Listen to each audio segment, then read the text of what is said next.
간만에 어제는 그 새벽 별 보기 운동에 참여를 했습니다.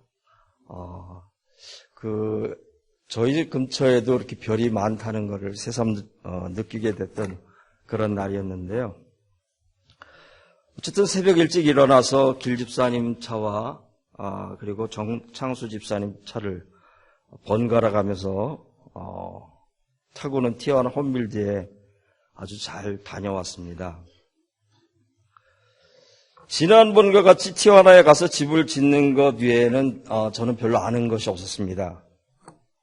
어느 지역인지, 누구네 집인지, 또 그 집 사장은 어떤지, 그냥 아무것도 모르는 채 마치 장님처럼, 눈뜬 장님처럼 따라만 다녔던 것 같습니다. 특별히 또 기사를 대동했기에 더 눈을 오래 감을 수 있었던 것 같았는데, 운전을 하시는 정창수 집사님도 앞에서 차가 인도하는 대로 그래 따라가서 목적지에 도착해서는 여러 가지 일들을 함께 했었습니다. 저도 장비를 챙기고 간만에 이제 그 벨트도 멋지게 메고 현장에 가서 섰었는데, 첫째는 말도 잘 안 통하고, 저는 농부의 아들이기 때문에 이 건축하고는 거리가 먼 사람이었습니다. 이 땅 파고 뭐 심으라 그러면은 잘할 수가 있었는데, 뭐 망치질하고 뭐 세우고 그러는 부분은 별로 아는 것이 없습니다. 그래서 가보니까는 기초공사가 돼 있는 그곳에 집을 지어야 된다고 하는데, 어디서부터 어떻게 손을 대야 될지를 모르겠는 거예요. 물론 우리 길 집사님은 평상시 그림을 그리셨던 분이기 때문에 어떤 집을 지을지를 아마 그 머리에 많이 그리고 계셨던 것 같아요. 그리고 또 정창수 집사님도 많이 경험이 있으셨는지 뭐 여러 가지 틀과 뭐 굉장히 분주하게 움직이지만은 저는 몸도 둔하고 또 폰만 잡고 그냥 아래에 서 있다가 안 되겠다 싶어서 눈치를 보고 두 분이 하시는 일들을 졸래졸래 쫓아다니면서 일을 했었습니다. 근데 정창수 집사님과 길 집사님이 베테랑이라면은 그 베테랑 위에 베테랑이 있더라고요. 얼마나 일을 잘하시는지 거기에 멋있는 남자들이 많이 있었거든요. 멋있는 남자들이 많이 있음에도 불구하고 우리 추유민님께서는 너무 그 일하시는 모습에 반한 그런 현장이었습니다. 저희들보다도 일을 너무 잘하시는 거예요. 그렇지 않아도 차 타고 가면서 우리 길 집사님께서 한매 집사님 하시는 거에 딱 반만 할 수 있으면 좋겠다 하면서 내려갔는데, 역시나 타의 추종을 불허할 정도로 지붕에 올라가셔가지고 망치질을 잘하시고 막 그랬습니다. 근데 저도 지붕에 올라가려고 하니까는 제가 또 한망치질을 해서 올라가려고 했는데, 지붕이 무너질까봐 그러는지 아니면 제가 미끄러져서 떨어질까봐 그러는지 한미애 집사님이 못 올라오게 하시더라고요. 이렇게 이제 이 사람들 주로 이제 망치팀입니다. 망치팀들이 그렇게 일을 하셨고 또 미적 감각이 좋으신 우리 추미애님께서는 또 페인트를 추유미님께서는 페인트질을 아주 예쁘게 하셨고, 그 빌딩에 하는 페인트가 모자라서요, 까만 셔츠를 입고 가셨는데, 여기 이 부분에도 아주 디자인을 이쁘게 하셨어요. 근데 얼마나 이쁘게 하셨는지 입고 처음보다는 돌아오실 때의 모습이 더 예뻐 보인 그 티셔츠. 그리고 또 하나 어디 갈 데가 없는, 갑자기 토요일이라 또 할머니 집도 안 간다 그래서 갈 데가 없이, 그래서 걸리적거리면은 참 걱정인데 하는 마음으로 소리를 데리고 갔는데 생각 외로 너무 일을 잘했어요. 그래서 제가 절로 입가에 미소가 탁 생길 정도로 일을 열심히 잘한 우리 소리에게도 감사하는 그런 날이었는데, 근데 어디서부터 어떻게 해야 할지 몰랐던 저는 벨트를 메고 멋지게 또 우두커니 서서 그분들이 하시는 일들을 봤었습니다. 근데 아까 광고 시간에도 말씀을 하셨듯이 이 모든 것들이 이 집이 지어지기까지는 가서 망치질을 하신 분들도 있지만은 뒤에서 물질적으로 또 기도하시고 또 여러 가지 협력하신 우리 세길교회 가족들이 계셨습니다. 뿐만 아니라 집 나가면 배골고 고생이다 해가지고 우리 정 집사님 가정에서는 또 제가 6.25 때도 못 먹어봤던 그 주먹밥도 아주 맛있게 해가지고 오셨고, 저는 아직도 그 이름이 헷갈립니다. 그 길 집사님이 만들어 주셨다는 스무든지 그 무습인지 그 계속 오고 가면서 스무디 무습이 왔다 갔다 했는데 어쨌든 헷갈리는 그 음식도 아주 든든하게 잘 먹고 돌아오다가 하루 종일 그 현장에서 고생하고 수고하셨는데 돌아오다가 또 우리 그 한미애 집사님을 통해서 노동 후에 먹는 음식의 또 본 맛을 맛보는 그러한 시간이었습니다. 근데 어쨌든 실체가 보이지 않던 그곳에 여러 사람들의 협력과 움직임들을 통해서 물체가 서서히 보이게 되었고, 또 그 물체들이 합쳐져서 이름 모르는 한 가정의 삶의 보금자리가 생기는 모습을, 몸은 지치고 힘들었지만은 그 행복한 모습에 함께 기뻐하는 그러한 시간을 가졌습니다. 그 보금자리가 생기기 전까지는 그의 가정은 아마도 힘들었었던 것 같습니다. 조그만 공간에 아이들도 많고 또 거기 안주인도 저보다도 그 덩치가 더 좋으시더라고요. 근데 그 좁은 공간에서 많은 사람들이 살고 있었는데 그들의 그 불편함을 해소할 수 있는 작은 공간을 마련해 주고 와서 함께 기뻐할 수 있는 귀한 시간이었던 것 같습니다. 그들이 어떤 자격으로 또 그들이 그 많은 사람들 중에 어떻게 선택되었는지는 저는 잘 모르겠습니다. 그런데 새로운 보금자리를 선물로 받게 되어서 그 잘은 모르겠지만 그들의 행복한 모습에 절실했던 모습이 다시 한번 뒷면으로 보이는 것 같습니다. 열악한 환경 속에서 삶으로 앞날의 미래에는 보이지 않았던 그들의 모습이었을지도 모릅니다. 이후의 삶은 그의 절실함의 산물인 새로운 보금자리를 통해 새로운 행복의 첫발을 내딛게 되는 그러한 모습이 되었던 것 같습니다. 오늘 본문에 대한 신학적인 배경은 우리 교회 웹사이트 마가복음 다시 읽기 17번째 강의를 보시면은 아주 신학적인 그 백그라운드가 자세히 잘 나와 있습니다. 그래서 저는 그 부분을 건너뛰려고 합니다. 그리고 또 신앙이 별로 없으신 분들에게 기쁜 소식인지 아닌지는 모르겠는데요. 그 10월 15일 날 그 신문에 보면은 그런 내용이 실리고 있어요. 두뇌 일부의 자기장을 통과시키는 것만으로 사상이나 종교 등에 대한 개인의 태도를 바꿔놓을 수 있다는 그런 실험 결과가 영국의 요크 대학교하고 미국의 우클라, UCLA 공동 연구팀이 발표를 했다고 합니다. 경두의 그 자기 자극이라는 기술을 통해 사람들이 그 두뇌 일부분을 통과시키게 되면은 사람이 종교성이나 또 사상적으로 이렇게 바뀔 수 있는 그런 모습이 된다고 합니다. 아마 이제 목사들이 앞에 설교하는 일은 그렇게 되면 없어질 것 같아요. 그래서 교회에 오면은 그러한 공간에 들어가서 스위치를 눌러주는 그런 모습이 되지 않을까 그런 생각도 해봤습니다. 혹시 여러분 어르신들 이름 중에 언년이라는 이름 아세요? 언년이가 혹시 무슨 뜻인지 아세요?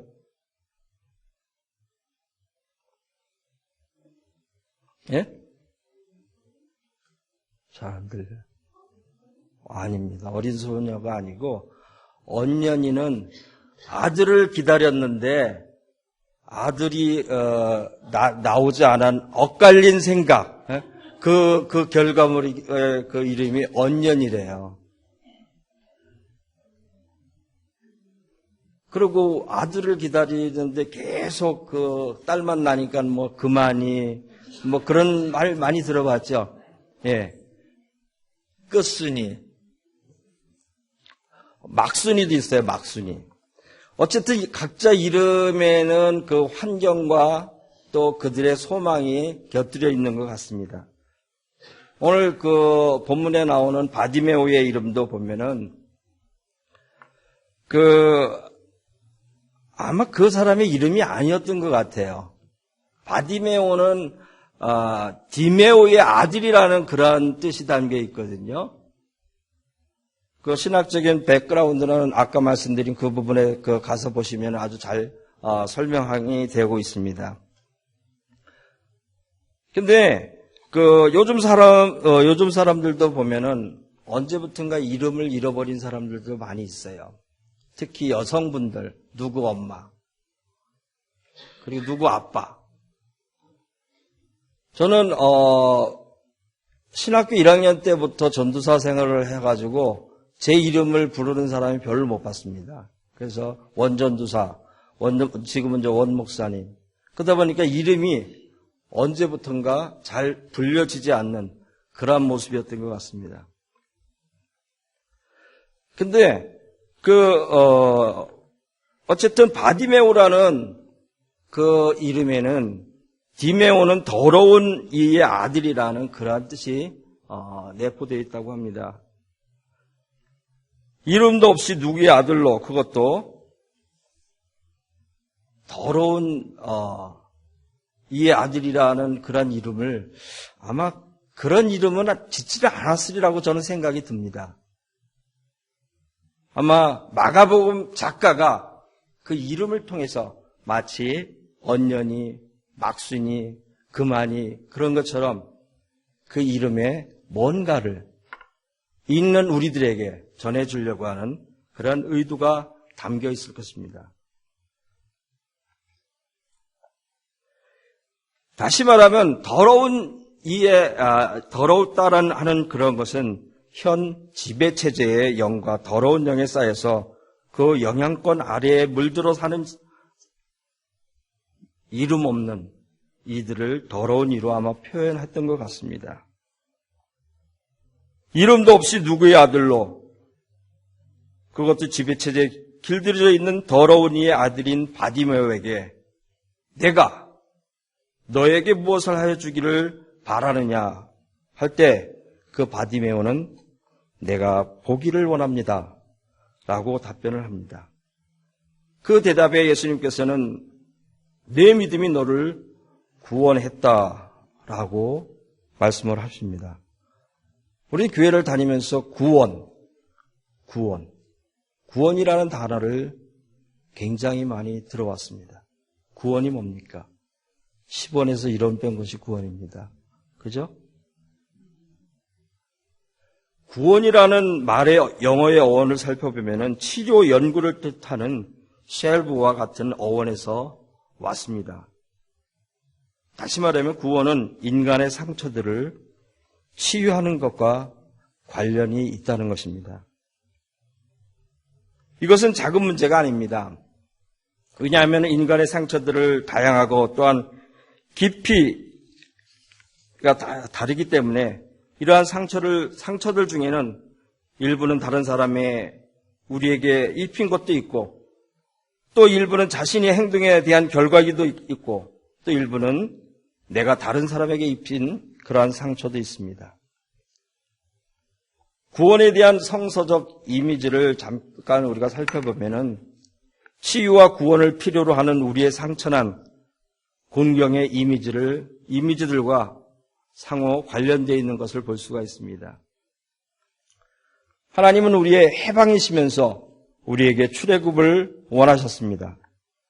해방으로서의 구원의 성서의 기초가 되는 이야기가 우린 출애굽기를 통해서 찾아볼 수가 있습니다.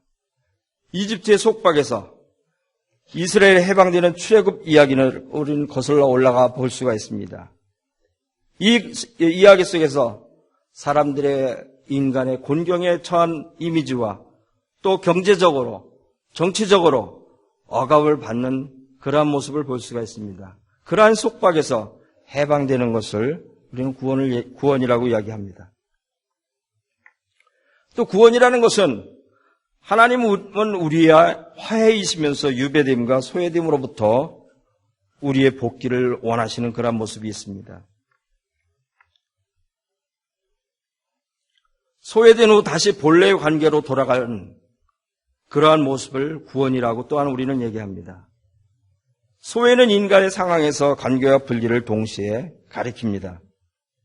다시 말해서 소외된다는 것은 우리가 속해 있는 것으로부터 분리되는 것을 이야기합니다.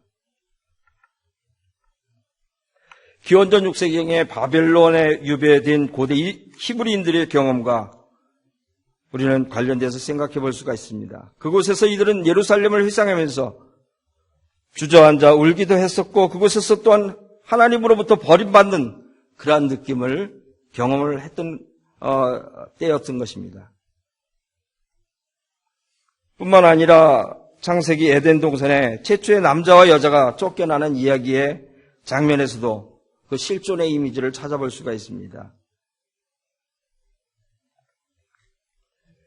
이 이미지는 우리의 삶은 유배되는 것과 같다는 것을 시사를 한다는 것입니다. 출애굽 은유와 보여주는 이집트에서의 속박과 마찬가지로 유배된 삶의 심리적인 또 영적인 의미뿐만 아니라 정치적으로 또 문화적으로 의미도 가져볼 수가 있습니다. 또 속박과 마찬가지로 유배된 우리의 자신의 행동에 의해서 자초된 또 혹은 빠져들게 된 것을 우리는 서로부터 돌아오는 것을 이야기할 수가 있습니다. 구원은 하나님과 관계를 회복하는 것입니다. 이것은 우리가 속했던 것으로부터 분리되었다는 느낌을 극복하는 것을 뜻하기도 합니다. 또 하나님은 우리의 깨달으심이면서 우리가 눈을 뜨기를 원하십니다. 깨달음은 구원에 대한 또 다른 이미지의 모습입니다. 우리는 통상 깨달음을 동양의 종교들과 연결시키지만은 눈머름과 봄 그리고 어둠과 빛의 이미지들은 성서와 기독교 전통 속에 많이 보여져 있는 것을 볼 수가 있습니다. 우리는 눈이 있지만은 종종 보지 못할 때가 많이 있습니다. 우리는 하나님이 우리를 보시는 것인 만큼 그렇게 서로를 보지 못하고 있으면서 하나님이 우리를 보시는 것만큼 우리 자신을 보지 못하고 있다는 것입니다. 우리는 어둠 속에 있으면서 대낮에도 밤 속을 헤맬 수가 있습니다. 우리는 아침을 기다리는 사람들처럼 빛이 나타나기를 기다리는 것입니다. 요한복음에서 영원한 삶의 하나님을 아는 것이라고 이야기했습니다. 영원한 삶은 단순히 혹은 주로 미래의 문제가 아니라 현재적인 실제라는 사실을 우리는 다시 한번 생각해 봐야 할 필요가 있습니다. 하나님을 아는 것, 그것은 이미 영원한 삶의 경험이라는 것입니다. 요한복음에서 하나님을 알지 못하는 것은 어둠 속에 있는 이미지라고 말합니다. 하나님을 아는 것은 빛 속에 있는 것입니다. 그러므로 하나님을 아는 것과 깨달음은 구원의 이미지들로서 밀접히 관련되어 있습니다. 우리는 삶 가운데 불안한 자기 집착에 길들여져 있고 고통을 주는 존재 방식들에 또한 속박되어 있습니다. 우리는 우리의 유배와 눈머름 때문에 불안하고 우리가 속한 것으로부터 소외되어 있고 우리 주변을 둘러싼 하나님의 현존을 볼 수가 있습니다. 이러한 우리를 향해서 하나님은 전체적으로 우리의 행복, 또 개인으로서의 나의 행복뿐만 아니라 우리 모두와 피조물 전체의 행복을 원하고 계신다는 것입니다. 하나님은 우리의 구원과 치유를 지금 이 땅에서 원하고 계십니다. 기독교적 삶은 하나님의 구원에 참여하는 것입니다. 구원에 대한 성서적 이해 중심에 있는 것은 지금 여기에서 하나님과 관계를 맺는 것이고 하나님은 구원의 은사는 자유요 기쁨이요 평화 그리고 사랑인 것입니다. 그리고 그 열매는 함께 아파함이라고 정의하고 있습니다. 하나님과의 이런 관계 그리고 그것으로부터 흘러나오는 모든 것은 바로 기독교적 삶의 목적입니다. 기독교 복음은 우리의 치유와 온전한 삶을 가능하게 하는 이 관계, 우리의 상처를 치유함으로써 우리를 변화시키고 지금 여기에서의 우리의 삶을 하나님과 함께하는 삶으로 만드는 이 관계를 우리를 초대받고 있습니다. 그 초대에 응해서 발을 내딛는 것이 구원의 행위인 것입니다. 예수께서 바디메오와 같은 이름 없이 현 체제의 앞을 보지 못하고 누구 엄마, 누구의 딸로 아니면 무슨 직함으로 불려지는 우리에게 질문하고 있습니다. 내가 너에게 무엇을 하여 주시기를 바라느냐? 현 지배체제에 물들여진 제자들처럼 당신의 우편에, 당신의 좌편에 앉기를 원합니다. 혹시 그렇게 답변을 준비하고 계시진 않습니까? 저는 오늘 제목을 당신의 절실함이라고 정해봤습니다. 내가 절실히 바라고 소망하는 그 무엇이 무엇입니까? 그 절실함이 무엇인지 찾아보는 그러한 시간이 되었으면 합니다. 내가 너에게 무엇을 하여 주기를 바라느냐? 주님은 늘 우리에게 질문을 하십니다. 그때 여러분들은 뭐라고 주님께 내가 땡땡땡을 원합니다. 그 원함이 현 지배체제의 그 가치관을 원하는 것인지 아니면 주님이 원하는 그 가치관을 원하는 것인지 그 원함을 통해서 우리의 상처가 치유함을 받고 구원함을 받게 된다는 것입니다. 그 절실함을 통해서 주님께 여러분의 답변을 준비한다면 내 믿음이 너를 구원하였느니라는 복된 말씀을 받게 될 것입니다. 사랑하는 세길가족 여러분, 주님은 여러분들에게 질문하고 있습니다. 내가 너에게 무엇을 하여 주기를 바라느냐? 그 답변을 늘 삶 가운데 준비해서 외칠 수 있는 여러분들이 되시길 바랍니다. 바디메오처럼 절실하게 그 답변에 외친다면은 여러분들이 바라고 소망하는 모든 것들이 주님 안에서 다 이루어지는, 그래서 주님을 따르는 따르미들이 다 되실 줄 믿습니다.